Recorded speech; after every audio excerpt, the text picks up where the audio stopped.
आपण एक उदाहरण घेऊनच मी कशी थेरपी करते, कसं त्यांना समजावते याकडे वळूया.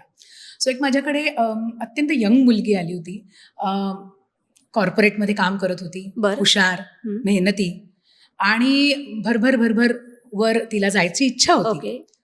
पण प्रॉब्लेम असा होता की जेव्हा तिला एखादा प्रोजेक्ट मिळायचा ज्याच्यात तिला लीडरशिप रोल मिळायचा किंवा आज तू त्या प्रोजेक्टची इन्चार्ज आहेस अशी ती नेमली जायची, ती कच खायची. काहीतरी तिला व्हायचं आणि तिला भीतीच वाटायची. किंवा सिनियर्सच्या समोर तिला प्रेझेंट करायचंय, बोलायचंय त्यांच्या समोर. इनफॅक्ट त्याच्यामुळे त्यांना कळणार आहे की तिचं कर्तृत्व किती आहे आणि तिला पुढे त्याचा फायदाच होणार आहे हे तिच्या बाह्य मनाला, लॉजिकला कळत होतं. पण अंतर्मन काही तिला सहाय्य करत नव्हतं. प्रचंड टेन्शन यायचं. दुसऱ्यांना रिक्वेस्ट करायची, प्लीज यावेळी नाही, नेक्स्ट क्वार्टरला मी करीन, तुम्ही करा. किंवा आजारपणच यायचं, घरात प्रॉब्लेम यायचे, काही ना काहीतरी अडथळे यायचे. सर्टिफिकेशन केलं, त्यानंतर ती परीक्षा द्यायच्या वेळी नेमकी आजारी पडायची. काहीतरी असं व्हायचं आणि ती पुढे जात नव्हती. तिला कळत होतं की हे बदल घडवणं स्वतःमध्ये गरजेचं आहे, पण काही जमत नव्हतं. खूप ट्रेनिंग्स केली, विल पॉवरनी ठरवलं, पण काही जमत नव्हतं. आणि अशा वेळी ती माझ्याकडे आली. हिप्नोथेरपी टेक्निक वापरून तिला तिच्या अंतर्मनात जेव्हा डोकवायला मदत केली, त्यावेळी असं लक्षात आलं की मुळात कोणता प्रोग्रॅम सुरू आहे, तर तिचं यश या कल्पनेबद्दल तिचे काहीतरी निष्कर्ष तिने काढले आहेत. यश, अपयश, यश ह्याच्याबद्दल तिने काही निष्कर्ष काढले होते.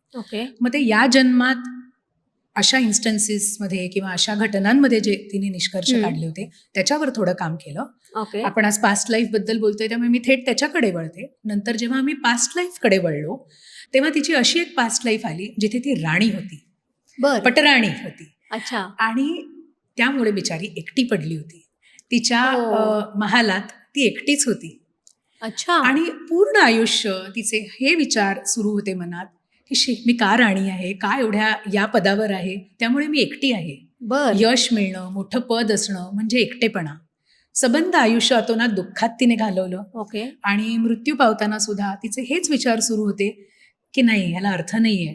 मोठं यश असणं, आपण मोठ्या पदावर असणं म्हणजे आपण एकटे पडतो. यापेक्षा आपण जर थोडेसे खाली असलो तर लोकांचा सहवास मिळतो, आनंद मिळतो, आपण लोकांमध्ये मिसळू शकतो, एक भाग होऊ शकतो. आणि ह्या विचारांमध्ये ती मृत्यू पावली. आता बघा, जेव्हा ह्याचं तिला आत्मदर्शन झालं, या घटनेत ही पास्ट लाईफ जेव्हा तिने फार जवळून पाहिली, अनुभवली, तिला सेन्स झाली, त्यावेळी गोष्टी फार बदलल्या, खटकन बदलल्या. कारण आणि मग आम्ही एक टेक्निक फॉलो करतो जिथे मग त्यांना ते का गोष्टी अशा घडल्या, आज त्या लाईफमध्ये आणि ह्या लाईफमध्ये काय लिंकेज आहे, कशी अप्लाय होते, मग तिथे काय शिकायचं होतं, काय सोडायचं होतं, आता मी काय शिकू शकते, काय लिंक आहे, हे एका पर्टिक्युलर पद्धतीने आम्ही तेच चिंतन, आत्मपरीक्षण आम्ही त्या प्रोसेसमध्ये, त्या स्थितीत करतो. आणि मग ते झाल्यावर, तिथून ती हील झाल्यावर आज ती फारच सुंदर करते. आज ती एका कॉर्पोरेटमध्ये ब्रँड मॅनेजर आहे आणि इंडिपेंडेंटली एक ब्रँड ती हँडल करते. आणि खूप खूप छान रीतीने ती मोठमोठे निर्णय घेते. CEO आणि बोर्डच्या समोर ती इंडिपेंडेंटली तिचे विचार मांडते. Very nice. त्यामुळे फारच आनंद होतो जेव्हा अशा घटना घडतात, गोष्टी बदलतात.